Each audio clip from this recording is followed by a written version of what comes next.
This show contains profanity, advice you should never follow, humor that you might not enjoy. The names have been changed to protect the guilty. Do not try this at home. Let's do this. Greetings, Yellow Blazers, Blue Blazers, Bill Bryson lovers, Bill Bryson haters, beer drinkers, Beer clinkers, beer stinkers. little Tommy Tinkers. Welcome to the Pox and Puss podcast, a proud member of the Appalachian Trails family. My name is Pox Holiday, sitting about 11 o'clock to me.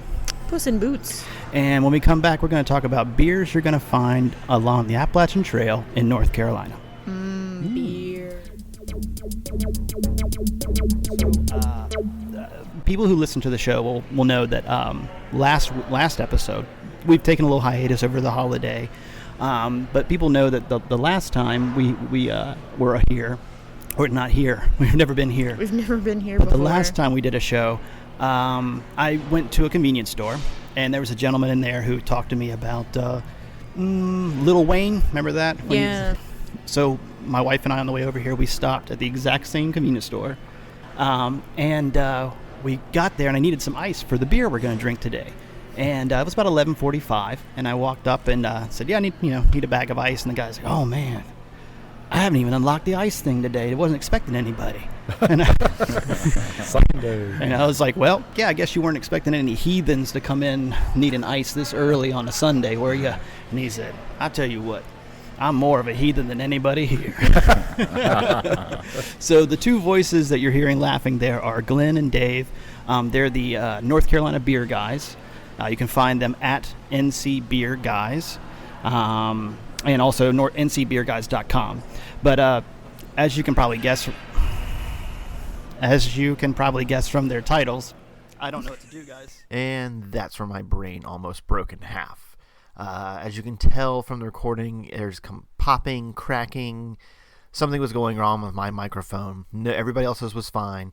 We have no idea what it was, but basically, we had to unplug my mic and picture, if you will, Puss and I sitting shoulder to shoulder, interviewing the NC Beer Guys.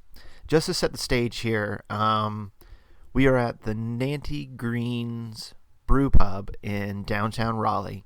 They were nice enough to give us what they called the Green Room, which is completely separate from the rest of the restaurant, except for the noise. So we were kind of up against the lunch rush on a Sunday after church, while they were all watching ACC basketball games. So throughout this episode, you're going to hear a little bit of kitchen noise, just kind of general background noise. So you can kind of see that we were up against something recording-wise. But it really came out great. And, yeah, here it goes. This is going to be awesome. I'm so excited. Sorry about this, guys. Wasn't expecting that. Oh, believe me, we're used to it. We just don't have an audience for our mistakes usually. No. Saddle up, partner. Don't be shy. Perfect. How do I look? You look Good. Like you belong there. fantastic. All right. Now you look like a pear. So for those of you playing at home, the little edit there, I'm sure you heard, was one of the microphones died. And so now Puss and I are shoulder to shoulder. Like God intended. Exactly. So if you don't mind, just tell us a little bit about you guys and how you got started and how long you've been doing it, all that kind of fun stuff, all the pertinent info. Dave and I were drinking buddies. This is Glenn, by the way, speaking now. Dave and I were drinking buddies, and we increasingly became, over time, the guys in our little drinking crowd who were bringing things to the table that people had not seen before, and they would ask, "What is that beer you're drinking, and where did you get it?" Dave was a little ahead of me on the evolution from commercial beer drinking to craft beer drinking, and he kind of brought me along. And over time, as I said, we became those people at every drinking event who were not drinking what everybody else was drinking, and that encouraged us to do more of that, and to also to know more about what we were drinking, and then to learn what the options were out there. And I'm a native North Carolinian, and Dave's an import, as you'll soon know by his speaking voice. And so we were all about finding out what the beer availability was, and we happened to start this about 3 years ago, just as the craft beer scene in North Carolina was really hitting its mark. Yeah. So we decided we needed an avenue, a venue, an audience somewhere to talk about this. So Dave has some technical skills, and I had some time, so we thought, well, let's put this thing together and see what we can do with it. So we became the NC Beer Guys. Good deal. Sorry. Where does that happen? And that choked you up? That story just choked him up. It's so sentimental. Normally I would just burp right into the microphone, Right. but since we're sharing, Well, it's I- beer. I It's already- beer. It's natural. exactly. And we love doing this work as we drink, so this is very natural for us. Cheers. Drink and talk. What are we enjoying right now? We're having a Gaelic ale, and all I know is that it is from Highland Brewing in Asheville. It's awesome. It's awesome. It's kind of the industry standard as far as like a North Carolina mountain beer. Would you guys say? A lot of people know it. A lot of people know It's more established, but Yeah. there are. I mean, when they started, Oskar Wong is the grandfather of craft beer in North Carolina. It's great what he's done, but there's now so many breweries out there that are coming about that it's well known, but now other ones are going to start to shine. It's still the one that people feel really cool when they order, and they're like, yeah, Right, because it is local, Highland, and Gaelic ale. they're one of the larger distributed beers from North Carolina. But it's when you get it to here, I got a Gaelic ale or the mountain. I mean, anything from Holland is one of the more gateway beers to craft beer, because people that just go in the grocery store, they're used to seeing it. They may not even know it's craft beer. They just know it's one of the brands they see in the grocery aisle. Right. And we've come beyond that point where people thought that craft beer was something you couldn't get anywhere, Right. that you didn't expect to see on the grocery stores or in your regular places where you bought your other stuff. Right. And you partner that with like the locavore movement, where really anything that says local on it, there's going to be an entire different population of people that are going to buy it just for that That's reason. right. Absolutely. And Highland did such a great job of being statewide before they were more than statewide. And we'll just give a little plug to Highland now. Of course, Mr. Wong has kind of stepped away, and his daughter is now running the show. Oh, really? And they've hired a brand new female head brewer. So All they're right. they're on the cutting edge of craft brew for many reasons. The whole female population is more and more into craft beer. It's traditionally been thought of, frankly, as a man's kind of thing, rightly or wrongly. And it's great to see some female brewers now stepping up. Front Street and down in Wilmington also has the new female brewer. Did you guys tweet that the other day? Did you retweet it? We tweet everything. I thought I saw tweet that every- about her, yeah. In case we haven't plugged us yet, you can find us on Twitter at NC Beer Guys, and we've got a big Twitter following, and we're working pretty hard. So we love our social media, and we appreciate all our followers. So you can keep up with what's going on with craft beer and following us on Twitter. And we didn't say really what we do, but what we consider ourselves, we are promoters of NC craft beer. We don't have anything to sell you. We don't have any agenda other than promoting the great beer that's made in North Carolina and hoping you can increase your exposure to it or your experience of it. And we might introduce you to a brewery or a brewer you don't know, or just the casual person who's interested in craft beer or just learning about craft beer, or even the person who thinks they know a lot about craft beer. There's always a new one coming out, or a new brewery opening, or a new bottle shop. And we don't just talk about breweries. We do bottle shops, bars, restaurants. We're all over. If it's NC Craft Beer, we're there. I also don't think we mentioned that we're actually at the reason we should explain why there's so much noise. We're actually at Nanty Greene's brewery / restaurant in downtown Raleigh. That's a brew pub. Brew pub, okay. And we're in Restaurant / brewery equals brew pub. Oh, okay, gotcha. See, we don't know the lingo. We just drink. That's all right. That's great. Yeah, good buddy of mine, Bob High, has worked. Well, he was working here when it was South End Brewery. And we're in the 10 Raleigh years ago. location, not Yeah. the Greensboro location. Exactly. Right. And so they were nice enough to let us kind of crash what they called the green room, green with an E at the end. But cool. So what should we know about Gaelic ale besides just where it comes from? Anything in particular, or? It used to be called something else, Dave. Remind me, it used to be called something. They had a trademark issue. They had to change the name. That's one thing I know first about He knows Gaelic more about ale. that than I do. They called it something early on out of the gate, and they had to call it something else later. That's what I do remember. Interesting. And it is an amber ale. Yes. And we always encourage people to, when they get a beer in their hands, as we are today drinking it, read the bottle. You can learn a lot about a beer from just pay attention. These guys go into a lot of trouble and a lot of effort to put descriptions on the bottle, talk about, and most importantly, maybe, to some drinkers, the ABV. how much alcohol by volume, whether you're getting, now in the craft beer industry, you can get a bottle of something that'll really set you back, or a more sessionable beer, as defined as something you can drink kind of like all along all day without being put out too much. Yeah. So those are like in the 4.2-ish range. Is more of a session or something like Yeah, that. I think under Just 5. like sessions. Under Session. 5 in general, or like under 5 is sessionable. I have a quick question. Yes.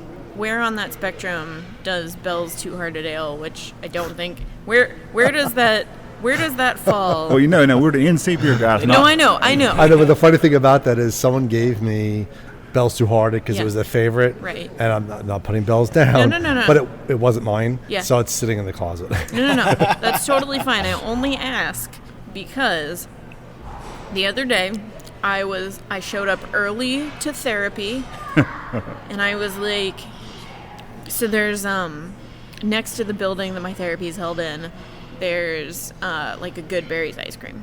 So I'm like, I've got 25 minutes to kill. I'm gonna go walk next door. It was Now this is really news if Good Berries is selling beer. No. It's not. You're breaking news. Even the NC beer guys didn't know I'm sorry. that. So I'm walking. It's like In-N-Out Burger. You got to know the right way. Right. Yeah. So I'm walking, going to get some ice cream, and in between Good Berries and therapy is Hibernian, and I'm walking, and it's like the middle of the afternoon. I mean, it's like noon. It's like lunchtime. There's not a car in the parking lot. It was one of the days last week where there was a threat of ice, so nobody was really out. Unless they had to go to therapy. Unless they had to go to therapy. You're on Kildare Farm Road. Kildare Farm Road. So as I'm walking through the parking lot of Hibernian, like making my way to Good Berries, I kind of like look over and I realize there's an open sign, and I'm like, okay, I could do this. And so I go in, I'm like, what do you have on tap? And as soon as I saw Bell's Two Hearted, I was like, just give me one of those. Because you knew it by reputation, or? No, I like it. Okay. I like it. So I tend not to love like super strong beers, but I like that one, just in taste. This is my completely amateur take on beer. So I get one, and I drink it, and I order another one because last time I checked, I had a half an hour before I needed to go to therapy, and so they put the second one in front of me, and I look at my watch, and I'm like, oh, I have like 7 minutes before therapy, but I'm not going to waste a good beer. So I drank it really fast, and then I get to therapy, and I'm Feeling like, good. Oh, this is going to be a good session. I'm really going to pull my heart out here. 2 beers, Puss in Boots is showing up to therapy today, and my therapist warned me that if I ever brought 2 beer, Puss in Boots to therapy again, she would have to write out a lot of substance abuse paperwork, that I shouldn't do that again. So, really, I was just wondering on the spectrum where that falls. I don't think I know what the ABV is on the Bells. I don't think it's an IPA, and it's quick to but I don't suspect it's very high. No, my guess is between 5 and 6. Okay, I'm not sure. She's going to I'm Google gonna it. look it up She's going now. to Google But it. there's a lot of them out there. A lot of the local breweries are looking for real high ABV beers. They feel, hey, let's give the punch beyond Budweiser and Miller Lite and things like that.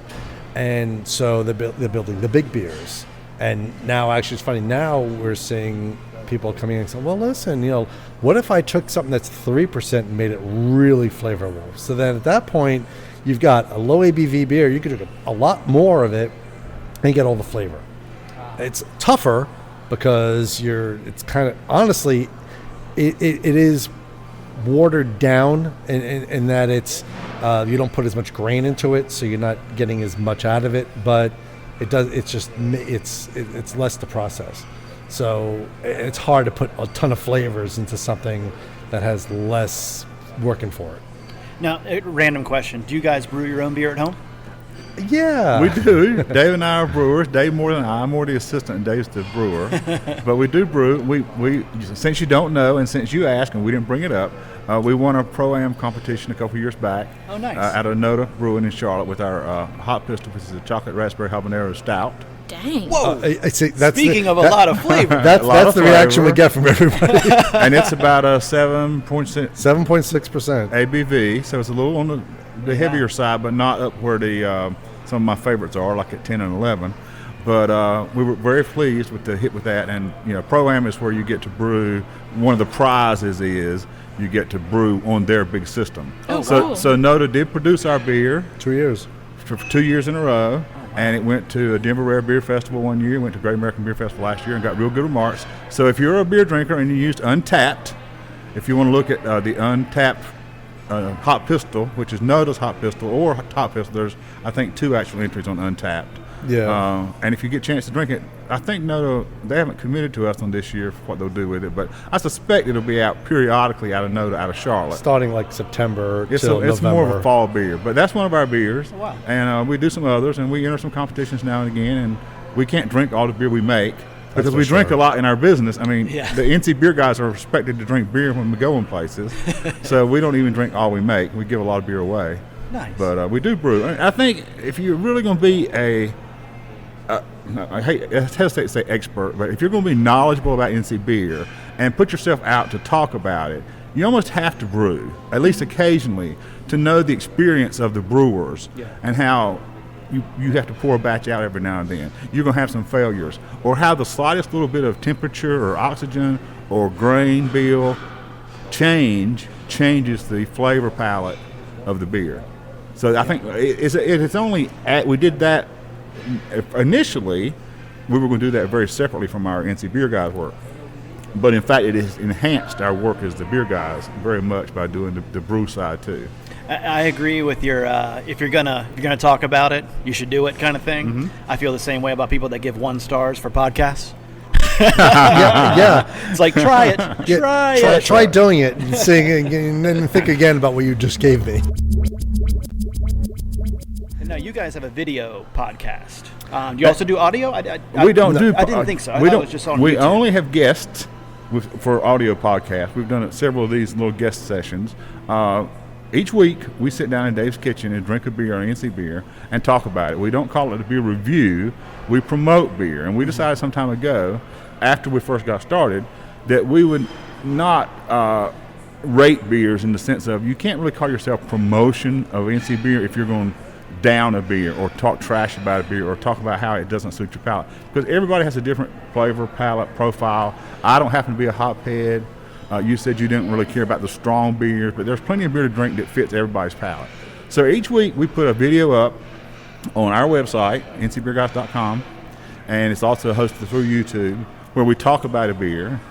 And we've done about 300 of those now. 220. 220. And then the other Who's ones, counting them? the other ones we do are the NC Beer Buzzes, which are more like 8 or 10 minutes, sometimes more, sometimes double more, where we interview brewers or bottle shop owners or tangential people to the beer industry and try to get behind who brings you the NC beer that you love and appreciate. Mm-hmm. And those go up once a month or twice a month. It kind of depends. We've done 100 and some of those too now. Yep. So yeah, we're much bigger on the video side because that's what Dave knows. That's his technical background. Oh, okay. We're not cute enough for that. Yeah. So Well, y'all we're are- not either, but we We're enjoy not doing as, it. We're not as cute as y'all are. So.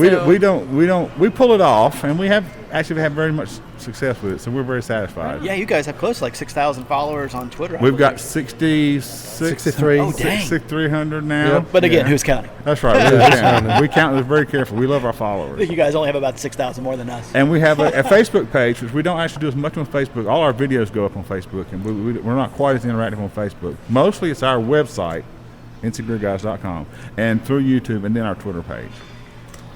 But since you're in the mountains, and there's so many fantastic breweries that aren't distributed, that you only find them either at the brewery itself, or maybe they have growlers in the local stores.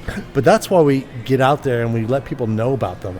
I mean, Spruce Pine, Dry County, it's a pizzeria brewery. He has a small system, but he really nailed it with the only beers. place you'll get a beer in Mitchell County. That's right. It's The a dry. only It's a place. dry. It's a dry county, And a but dry his little town. area, little town has alcohol. One place. One place. His place. So, I mean, but see, the people wouldn't know about that. No. And when over here in the Triangle, and you say Blind Squirrel, they're like, "What the heck is that?" But if you're in Plumtree, you've got to stop at Blind Squirrel, right? It's the store in the Yeah. in the turn. Yeah. That's it. And they make some of the greatest beer and some of the greatest variety. I mean, Yeah, we sat 16 down there, beers. We sat down there, and Will said one day, he said, "I want you to try a flight of our beer."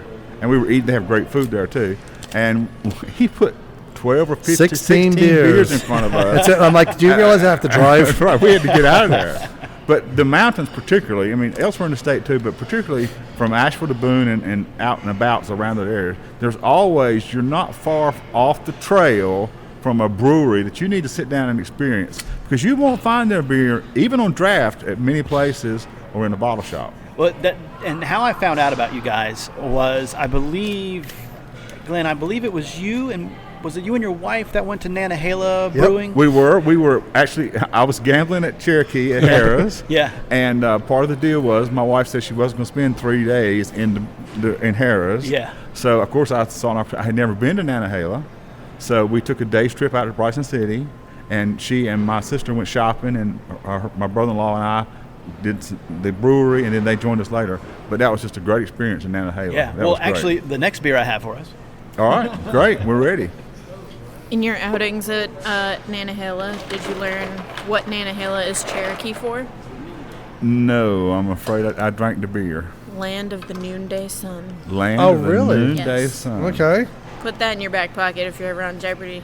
All right. That's right. Well, we see, and then Nantahala, what was nice to see is when we go up to Boone, there's a bottle shop up there called Peabody's, and he gets like All a Blind Squirrel, and he gets Nantahala, which is fantastic to find out because, excuse me. We're double drinking now, Yeah, really. and we had a great lunch we had a here, good lunch. which included beer before we sat down here today. So we're doing well here.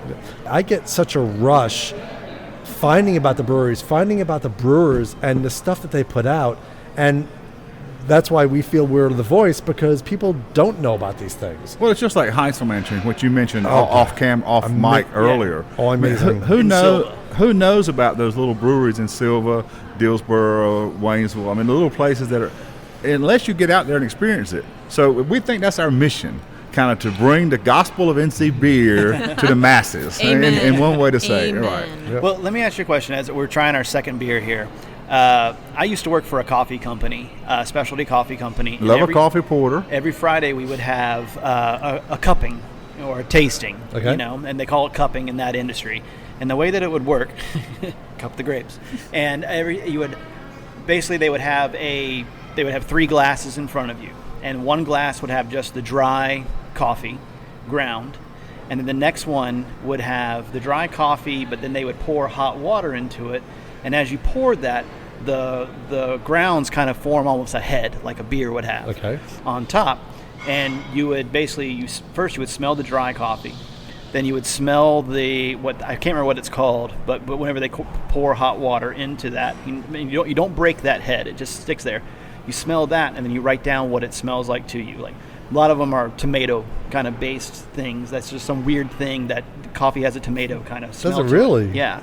And then what you do is they call it the break. You would put a spoon, just drop a spoon into that. You don't stir it, just kind of drop it in to basically break that head, and the grounds would then go into the water, and then you wait a little bit, and then you smell that.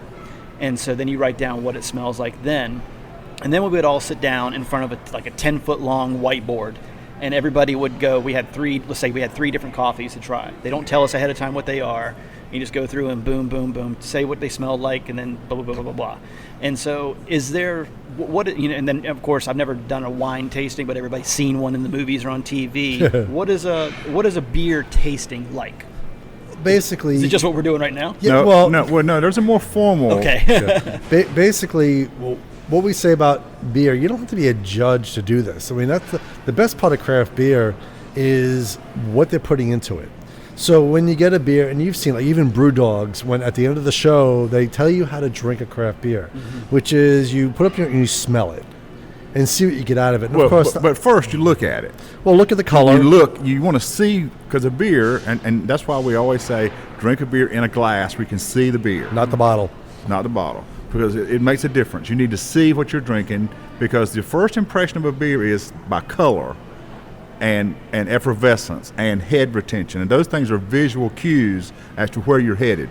Yep. And then basically, once it's in, and they have glasses, you have special glasses for beer, because and the glasses were made, and you don't need these either. It's just, it enhances the beer. So like with an IPA, they have a special glass because it will swirl it at the bottom to create a head at the top, because the head keeps the flavor down, but it brings the aroma up, and it just maintains the beer. Kind of that teardrop-ish shaped glass. It's a goblet with a neck. That's a different a one. spiral neck. Okay. And then like a stout glass is the same thing, but it has a straight neck. Gotcha. And it's but it has the opening is smaller than the body itself, Gotcha. because you want to retain the aroma. And those are extra glasses. You don't have to have it. But that is the second thing you look for, is the aroma Yeah, on the beer. and before you taste, because most of your taste, or a lot of your taste, comes first from the aroma. Right, and and that enhances it enhances the experience. So you get, and some of them on our videos, they go, we go for the aroma, like, I don't smell it, or I'm not sure what I smell, and we learned that you can't say, well, it's sweet. Well, you can't smell sweet. it has to be something to it. But like hoppy, I love hop aroma. It's just I want a candle that has hop aroma, because it's just I love it. I'm an amateur candle maker, so I'll work on that. Yes. But you can have very negligible hop aroma and Yes. still have some very palatable hop flavor. So the next thing is to taste the beer. So this is the third step, is to taste the beer. And let it roll down. Now, the thing about beers, which is funny, when you go to a bar or anywhere that has it on draft, depending on what beer you get, is what temperature you want to drink it at. So you go with like a stout, a darker beer. You don't want to drink it right out of the draft. You literally want to get the beer and hold it for like 5 to 10 minutes until it gets about 50 degrees. Yeah, Get your hands around it. The warmth of your hands warm that beer up to 45 or 50 degrees. Because we have been brainwashed by the commercial beer drinkers that cold beer is better beer. Because that's what they did have to offer. They had the refrigeration. If they had nothing else, they had refrigeration. Mm-hmm. And cold beer in an aluminum can was what you wanted, Mr. America, to drink. And that's just not right with so many of the craft beer, because the temperature matters so much. Oh, we learned. And brings up the flavor, because many beers, particularly the darker stouts and porters, taste very different at different temperatures. And the colder temperatures tend to tamp down the flavor and the variety. So particularly let it warm up, and then more than just the taste, you want to judge how it feels in your mouth. Is it thin? Does it wash away cleanly? Does it linger a little bit? Is it a medium mouthfeel, or is there a creaminess to it? Or in fact, is it like a Guinness where it's kind of really heavy in your mouth, sticks there, and even when you go for the next swallow, you're not really over the first swallow. So there's a whole, we are not BJCP certified. We're not professional brewers. We're not professional judges, and we don't want to be. We think we drink with some experience like the average guy drinks. We want to experience the whole array. We are very open about our personal preferences. I don't particularly like hot beers, as I said. Dave likes sours. I don't like sours. But that doesn't mean we can't drink them all, because we drink all across the palate and the continuum, and know what a good one is. Even if it's not something that I'm going to order off camera, I won't order that beer. But that doesn't mean I don't appreciate a good something like an IPA. Well, and the reason for that is, who are we to say that this beer is really, really good, and you should like what we like, and if you don't like it, there's something wrong with you. Right. And actually, you like the Two Hearted Ale. I drank it. It was okay. It wouldn't be my go-to beer. But that's the way. Just because it's my preference doesn't mean it's yours. And he doesn't like hoppy. I'm not a hophead either, but I've learned to appreciate hops. But I'm not one that is going to go nuts over a crazy hoppy beer. And it's very hard, and we are as guilty of this as anybody, to separate the hype behind the beer from the beer quality. Gotcha. Because even in the craft beer world, they're guilty of this, and we're guilty of this. You see so much of these, it's a one-time release, 300 bottles, you got to be here at 2 o'clock in the afternoon on a Tuesday to get it, and it's numbered and signed by the brewer. Well, that's all great. It's rare, and you had to make some effort to get it, and you paid $20 for a 12-ounce bottle of beer or a 22-ounce bomber, and you think you got something. None of that means anything, frankly, as to the quality of the beer. So there is a hype in the craft beer industry, just like there is in the commercial national beer brands.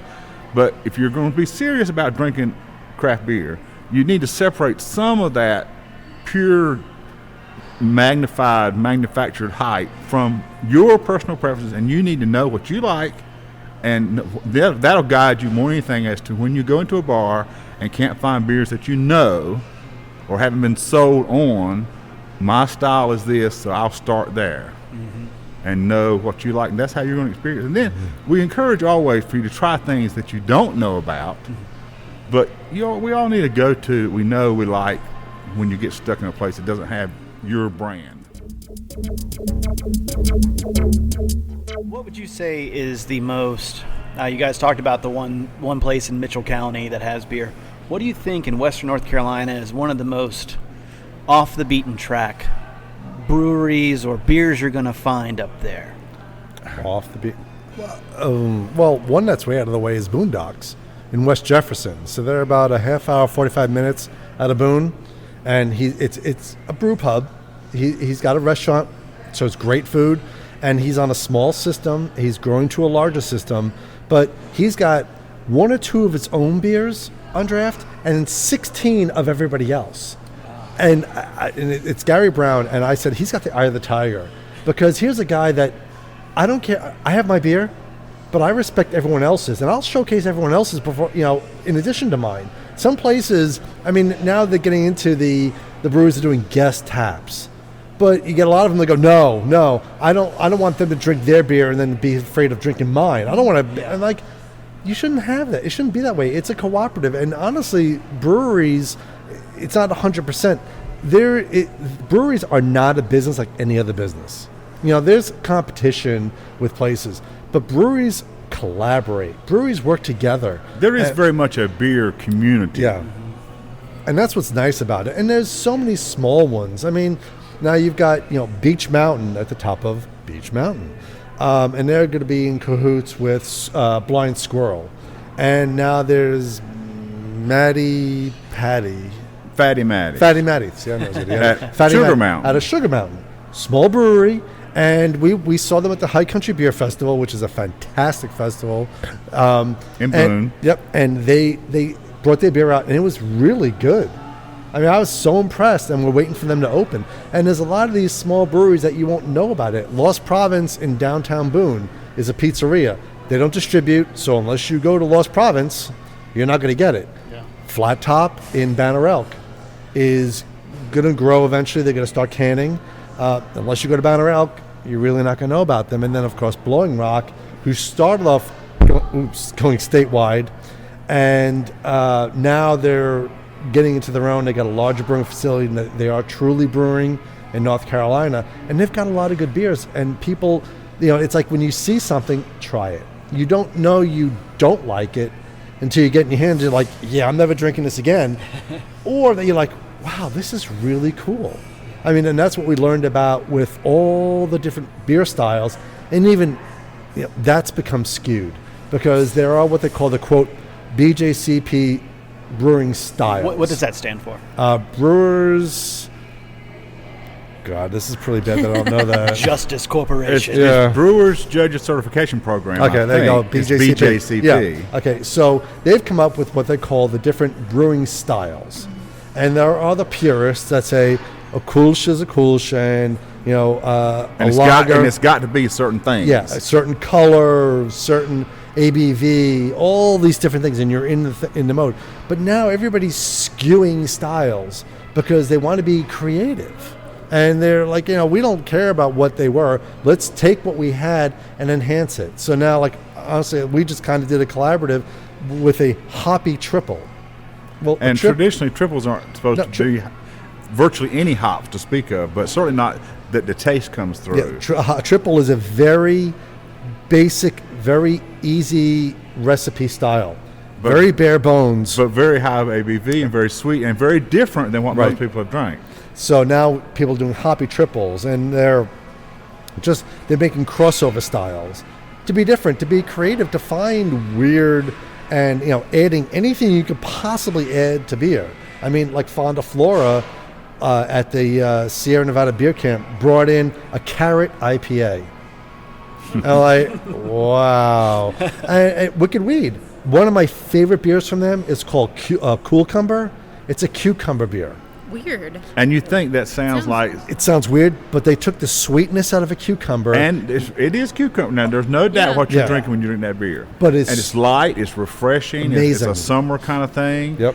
Now, I happened to one night have too many of them at Wicked Weed, and it will wear on you. It kind of ruins you after 3 or 4 of them for anything else that night. It's kind of like sometimes you can get so much hops in your mouth that you can't taste anything but hops. Yeah. I think I've had a cucumber vodka before. Oh. And I agree with you. It is very easy to drink. It's because it's almost a session. It's great. Because it's so light and it's almost watery, but you're like, whoa, this isn't bad. Oh, crap, I'm in too deep. Yep. and we mentioned Wicked Weed, and we love Asheville. Of course, the Asheville beer scene is just bubbling every time you go. Asheville isn't close to the Appalachian Trail, but it's becoming a more common destination. It's kind of like a place to kick off. I mean, you go to the mountains, you start there, and then you may find the trail eventually. Because Hot Springs, the trail goes right down the main street of Hot Springs. Okay. And so, Hot Springs is only like an hour or so north, and so a lot of people are finding out about Asheville in general, and they just want to visit it.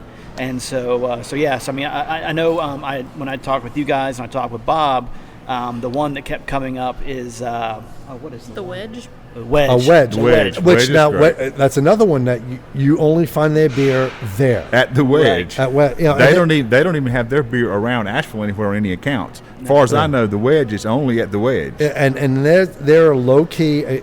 They've got the outdoor screen. Mm-hmm. They don't have TVs there. They said, no, we're not going to show up. There's not a sports bar atmosphere in any sense. Yeah, they've got the cornhole games all set up. So it's a very quiet, but it's very eclectic, and in the arts district, and not in the South Slope. And so many of the breweries are on the South Slope of Asheville, and they're over by the river, by the highway. And New Belgium's going to be next to them. Yes, right. That's right. So I mean, that whole area is growing up, and they're one of those ones. If you want Wedge, you got to go down to Wedge to get it. That's right. And but that's what's nice about it. It's the same thing.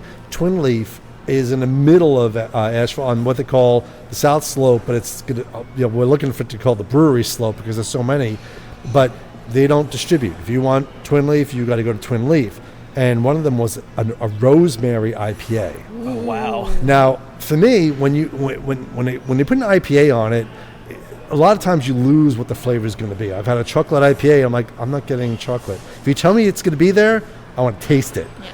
And when I went there, the aroma was crazy rosemary, and the flavor was there, but it wasn't over the top. It was perfect. I'm like, I want this forever.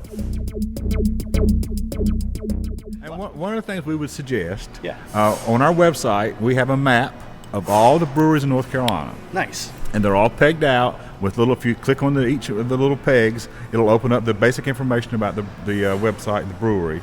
So before you go to anywhere in North Carolina, if you're a beer drinker and you want to know, is there a brewery there, check out our website, and there's a brewery map. There's also a map of all the bottle shops in North Carolina if you're going to be out somewhere where there's not happen to be. I mean, there's many places, particularly east of Raleigh, where you don't happen to have a brewery in every town. So you might want to have to stop by a bottle shop. So we've got a bottle shop map.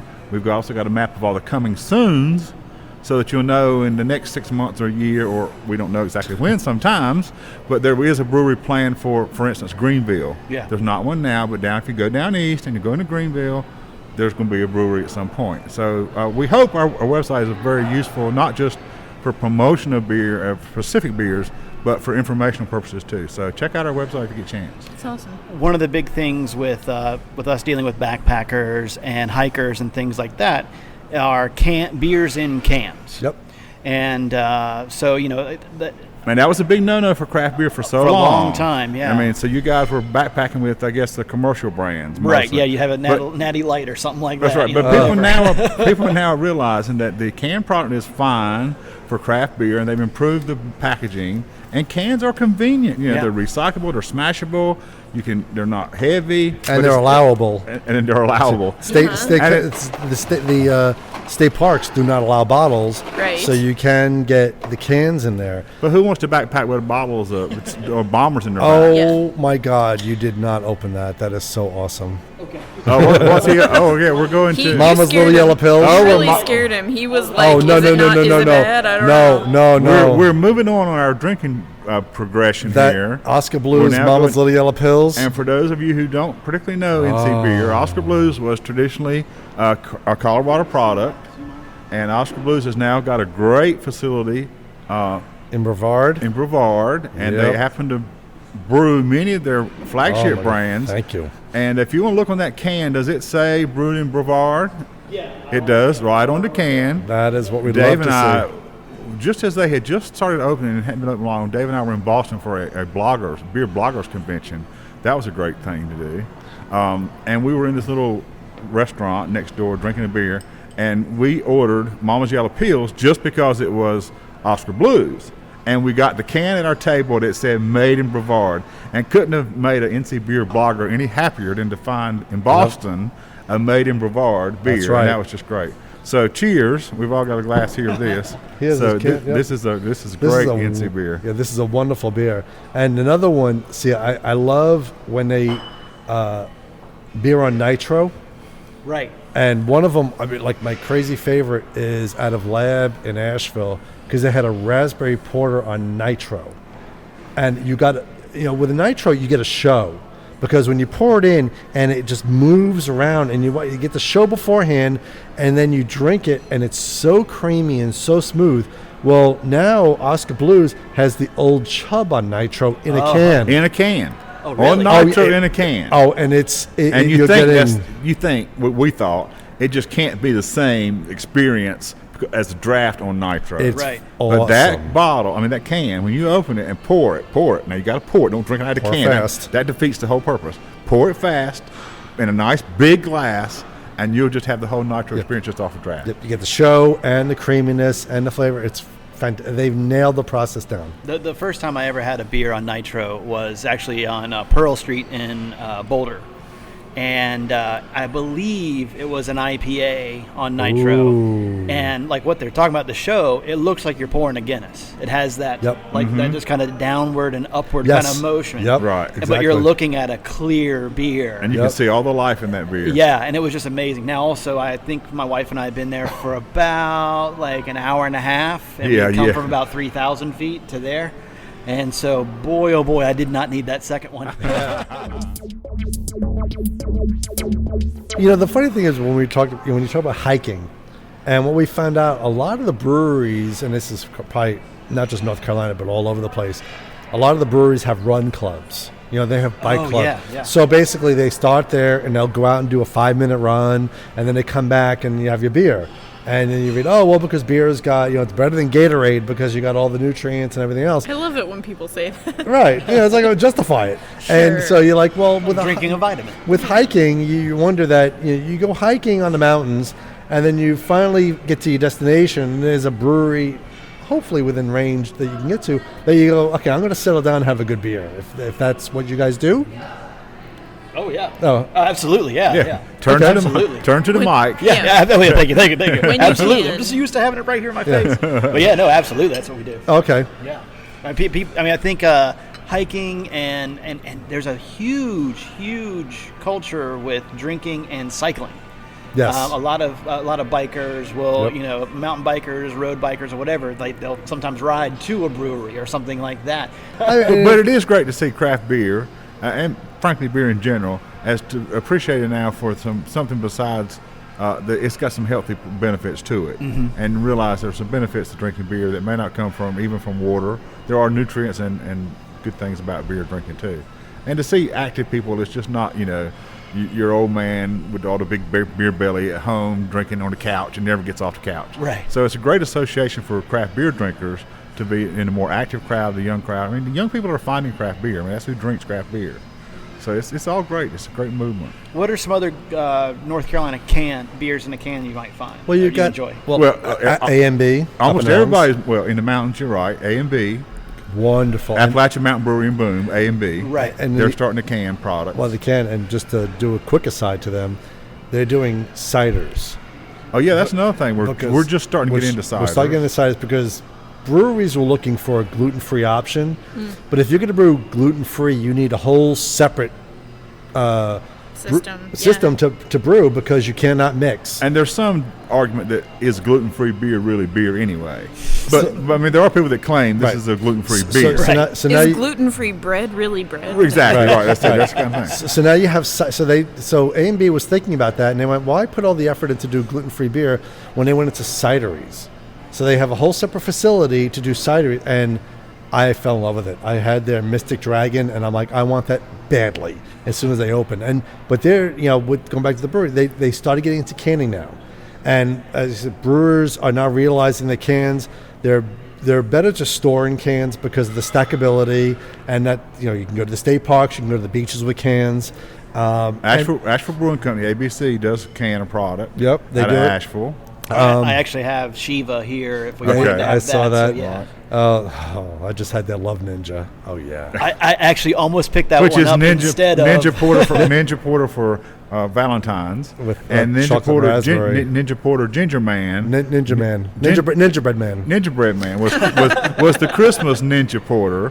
It was excellent. It was very excellent. Those and bottles, but they cans. Now, isn't Flat Top going to bottle? Flat Top. Yeah, Flat Top is getting into canning, and they should be doing that in the first quarter, I'd say. You've got if you go out to Noda, in Charlotte, you've got Unknown is canning, Noda is canning. You can get there almost a lot of the line of Noda products, and of course Oskar Blues, which we're drinking out of the can, right? They were all, even Raleigh Brewing is going to start to get into canning.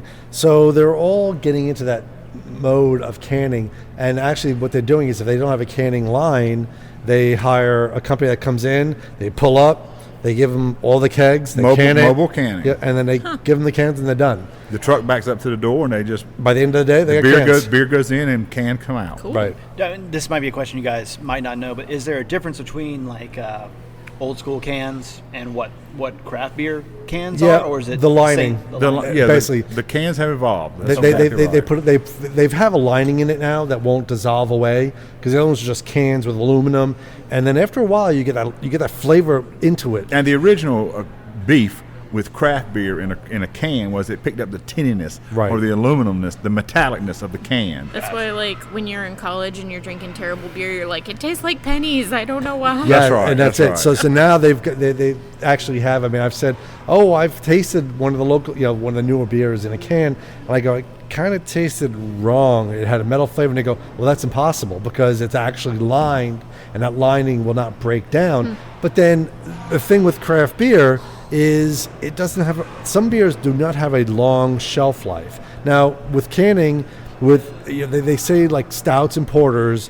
you can cellar it for years. Put it away for 10 years, and then you get a totally different flavor experience. But that bottle will sit on the shelf. That can may not sit on the shelf for 10 years. They haven't timed that one yet, so we're not sure about how long those will last. But IPAs, but like a can, I don't know, that's what Dave was heading toward. A canned IPA.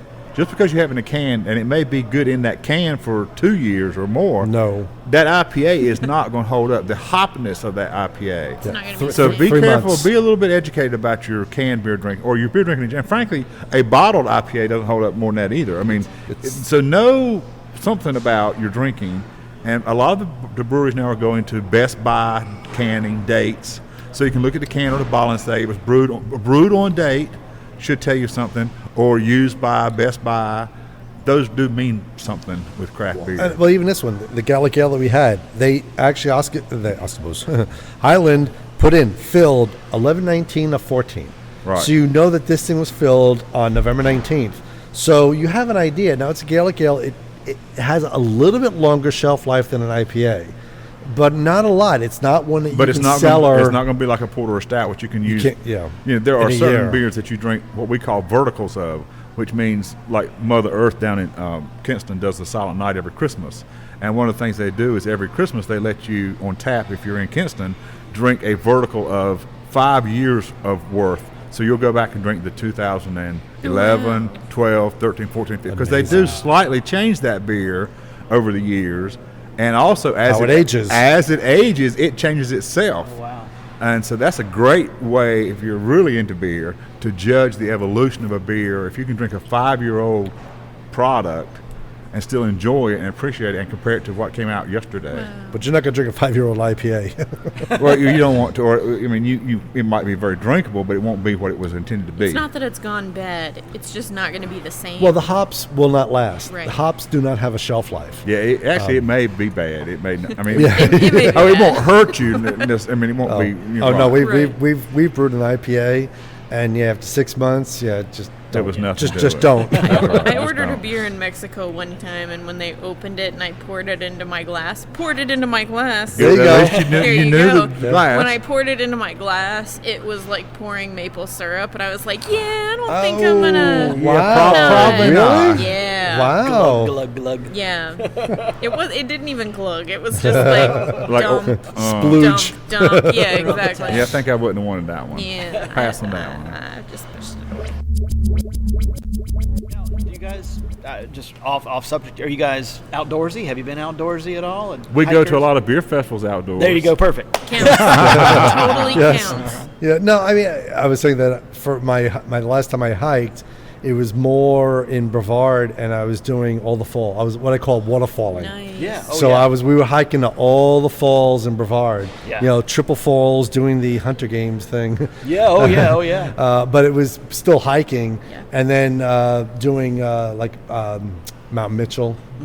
But that's been years since I did that. Yeah, yeah, yeah. So it's interesting, and hiking is.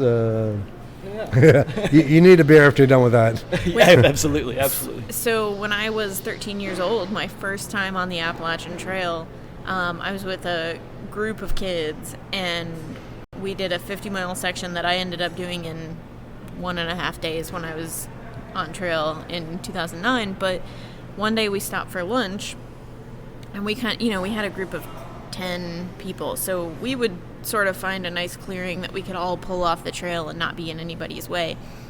And so we get off the trail and we start eating our lunch, and the leader and I kind of walked over a little ways, and he takes a step and he kind of stomps a little bit, and there's a trap door in the ground, and we pull it open. And it's an old abandoned still. It wasn't but it was obviously just a stashing point, and it was built into the ground. It was covered with dirt, and it was full of old empty Mason jars. gallon jars. How about Gallon Yeah. jars. Wow.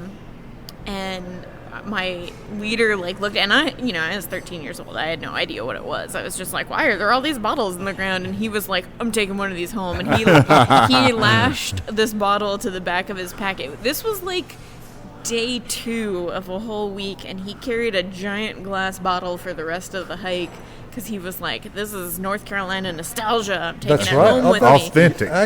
And now I know that 50 miles, and I almost want to spend I'm just gonna spend a week and search any little clearing I can. I want to figure it out. And I'm gonna go find back that to, moonshine. Yeah, exactly. I mean, they were all empty bottles. It's not like there was anything. But it those was, are 50, 60-year-old empty That's bottles. yeah. history. So cool. Yeah. Yeah. That's mountain history for sure. Now, do you guys dabble in moonshine at all?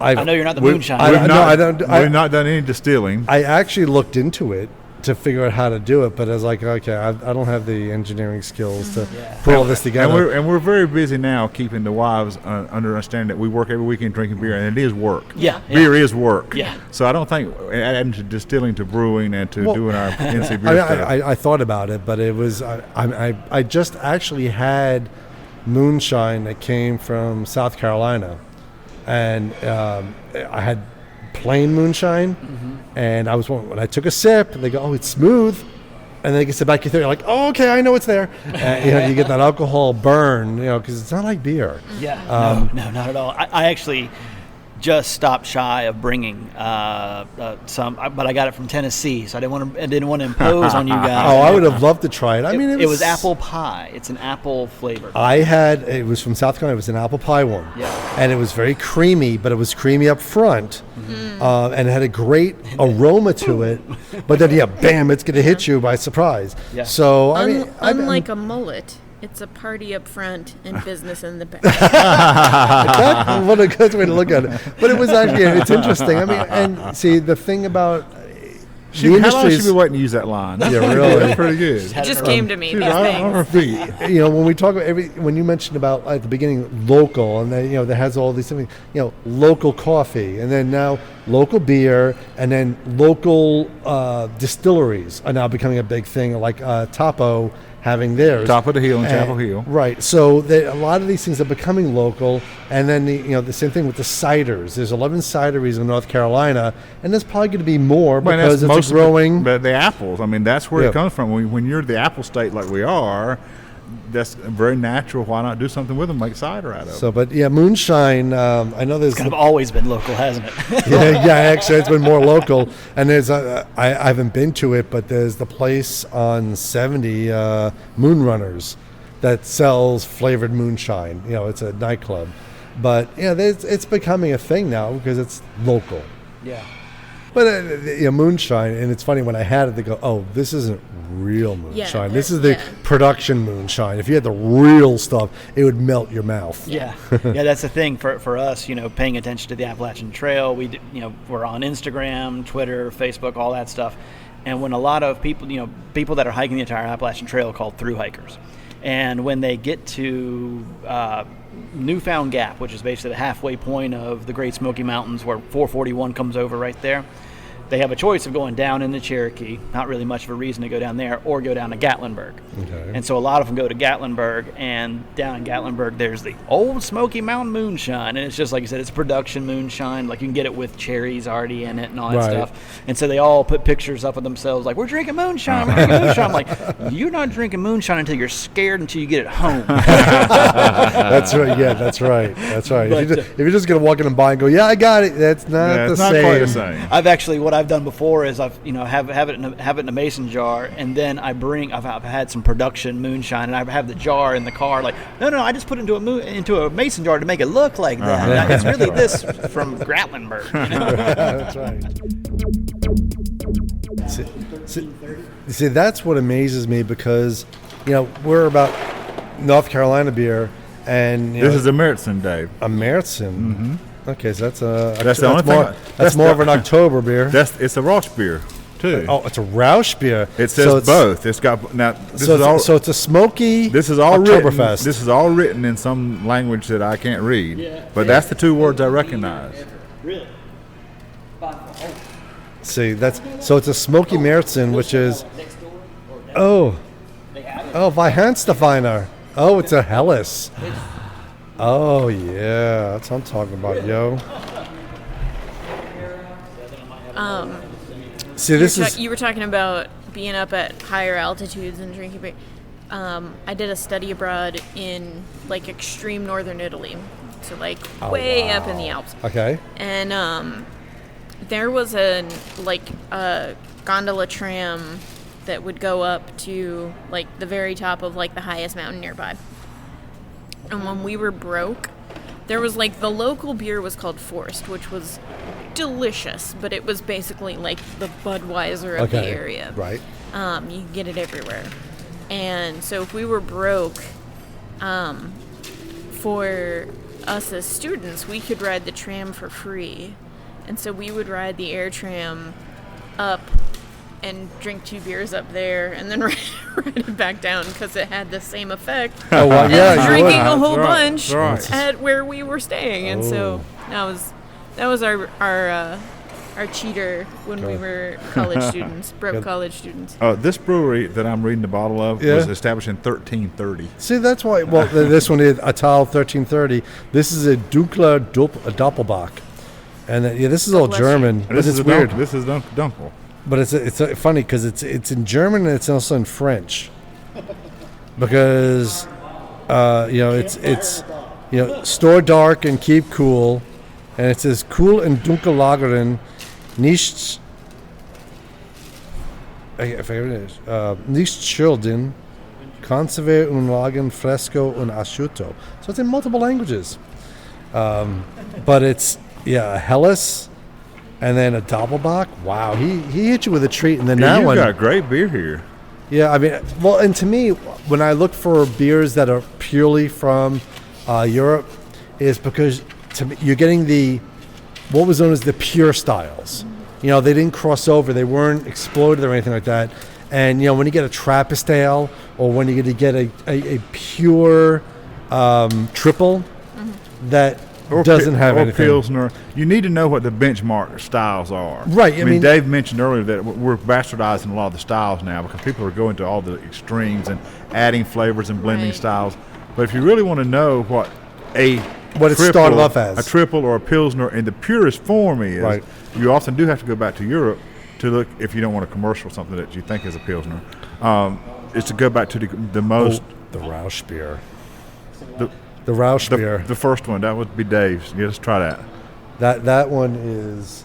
I'm all about smoky beers.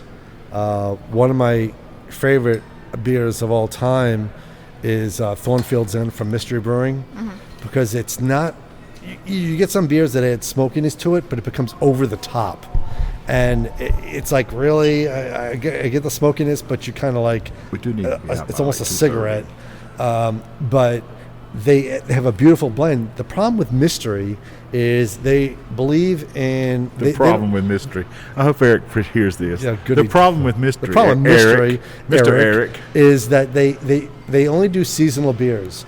So they feel that rather than have a flagship that they have year-round, every season they have their beers. Dave, wait. I'm sorry. Wait till you taste this beer. Really? No, I'm going to interrupt this story. You know, we talked about earlier about people's palates. Yes. One of the things I don't care about is a smoked beer, which is this beer. Dave will love this beer. Taste it, Dave. It smells like smoked salmon. This is so smoky. I've never had a beer this smoky in my life. It's got a wonderful smoke. It does have... Listen, once again, that when you drink a craft beer... Smell it. Know what you're going to get, and then as you drink it, you smell and drink at the same time. It smells like Grandmama's smokehouse. That literally does smell like a campfire. My God! Right. Now, see, this is not my kind of beer at all. This is totally my kind of beer. I'm just not about to smoke, but this was. So from off mic, our friend Flo Easy, who's going to step in a minute. So this beer, the very first one I had, I did not think I would finish it. Okay. By the time I got to the end of it, I decided I was never going to drink another beer. Yeah. Oh, it's wonderful. I have to find this one because this is just amazing. I love the balance of it. It's just so wonderful. No, but once again, it's a Rausch beer. It's so smoky, though. It's a Rausch beer. So if you asked me about this in June, I would have a different opinion because it's hot. I don't want this. This is a pure, it's a fall winter beer. But the flavor is so wonderful. The smokiness is balanced really well. We're sitting in leather chairs in a taverny place that the whole ambience and everything is perfect. And we can pretend there's a nice big fire brewing. We're surrounded by bourbon-colored lights. It does have a I'm chewing on a campfire log. I mean, honestly, but it's not heavy. Right. Well, that's what I mean. If it was a full body beer and very rich, you may get a different thing. But this is, oh my! I'm gonna have to get the label. Honestly, I was camping last night, and it really is just making me self-conscious, wondering if it's my hair or the beer. It's the beer. It's the beer. It's the beer. Yeah, like I said. Now this would be. We haven't talked. One thing we care about. We haven't talked about is food and beer pairings. I was going to ask you, which are increasingly the thing to do. And we are big advocates of put that bottle of wine back away. Although North Carolina makes some great wine, North Carolina, put that wine back away.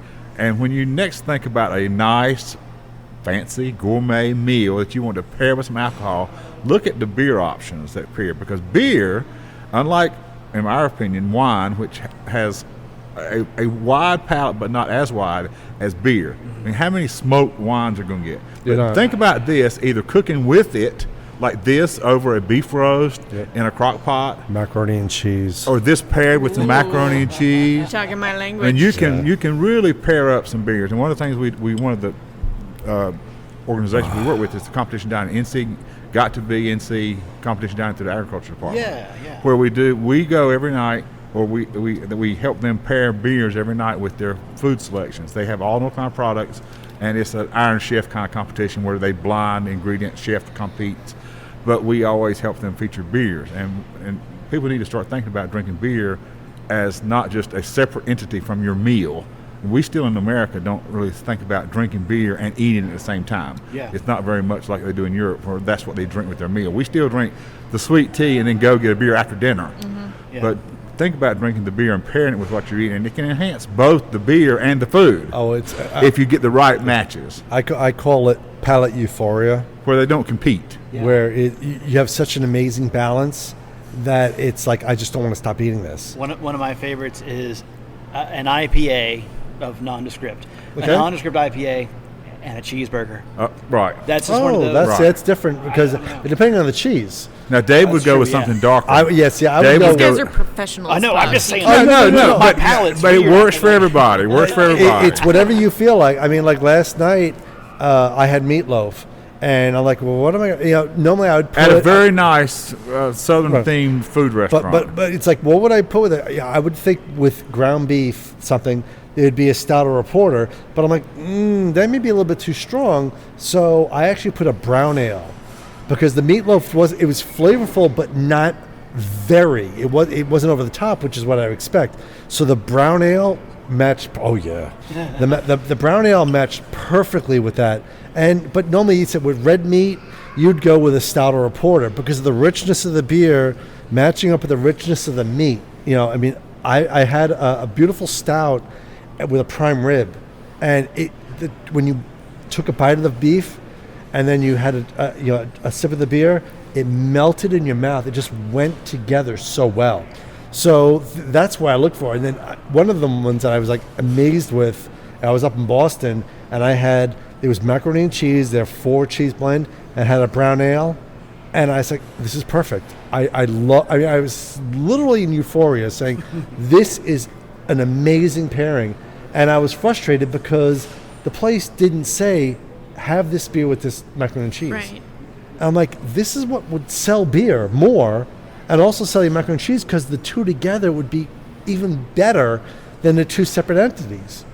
And so I said, I respect the restaurants that will go and say, hey, you're here with this meal, try this beer. And it works with both the winter, more heavier meals, and also the summer salads. Sure. I mean, a great Pilsner with a light salad with some cranberries and walnuts. Absolutely. I mean, those kind of things, you can, all year round, you can drink a right beer that enhances both the beer and the food. Yep. And people, we would advocate you think more about drinking beer as part of the whole meal experience. So, Cecilia, you got beer after running, beer with dinner, beer to chill out, beer with sports. It's just beer. Only thing that's missing is a breakfast beer. Oh, but breakfast stouts. I mean, there's some great. Oh, wait a minute. Wow. So you just opened Eggs a- and eggs, dude. They are just wonderful. Yeah, I haven't hit that one yet. There are wonderful North Carolina breakfast stouts. I mean, I've never heard of that. Well, come on. It's a smooth stout. Okay. But Glenn, do you remember when we had to have beer at 9:30 in the morning? How did that feel? sometimes beer is work, as I said earlier, and some of our Saturdays we go on these road trips from weekends, and we have to do as much as we can to get out. We had like 12 brewery visits scheduled for a Saturday and a Sunday or Friday and Saturday. So we found ourselves at 9:30 in the morning in Bearwaters. At Bearwaters. What's that little town? I don't even Waynesville. Waynesville. Oh, yeah. And we were at Bearwaters, and he pours out at 9:30 in the morning. He says, "You're gonna drink, right? Try my beer." And of course, we're the beer guys. We're gonna try a beer at 9:30. And he comes up with this dark imperial stout. I don't remember the name of it, but it was great, and it was very potent. I mean, like 9, 10, 11%. And at 9:30 in the morning, we were tossing back this beer, and we knew we had the rest of the day to go, and then we had like 8 more visits that day, and we got to be a little bit responsible too, of course. And so A little bit. But at 9:30 in the morning, but there are fine breakfast stouts, particularly out of some Charlotte breweries, and people do drink beer at breakfast. Hair to the dog, that kind of thing. You had a rough night, get up, kick off a breakfast stout. Nice.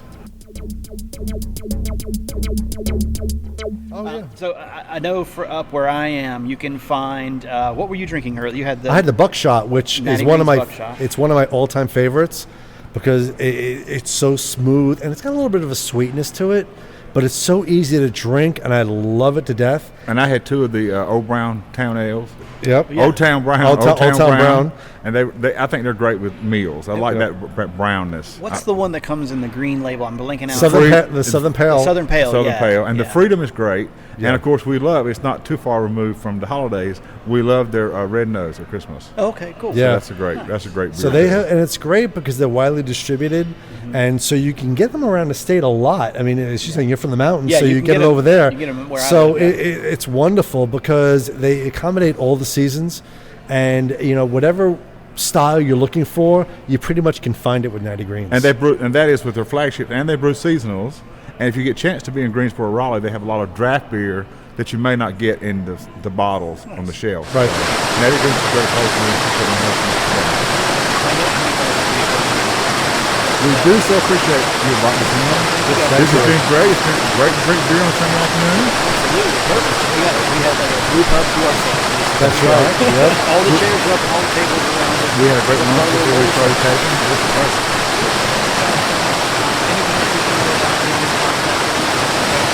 Just go to the website and check it out. We try to have as much information as we can, between maps and Twitter, so that you know about North Carolina craft beer.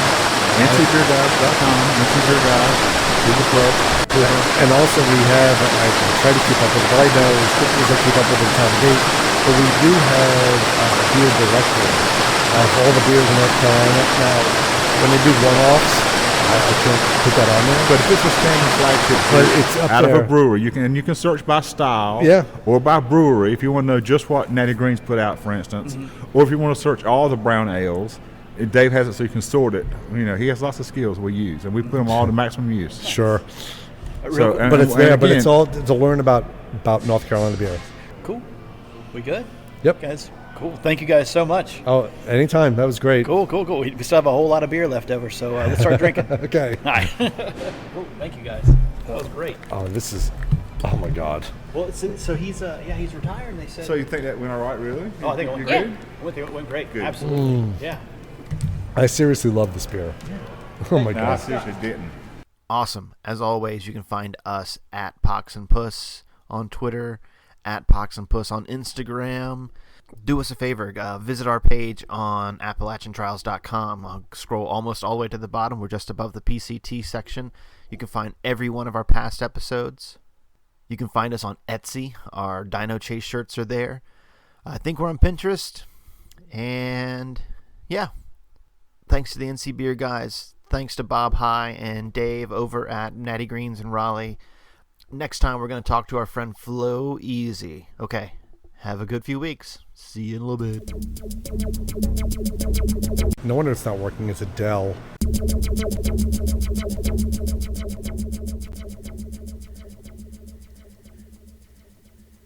It smells like Grandmama's smokehouse.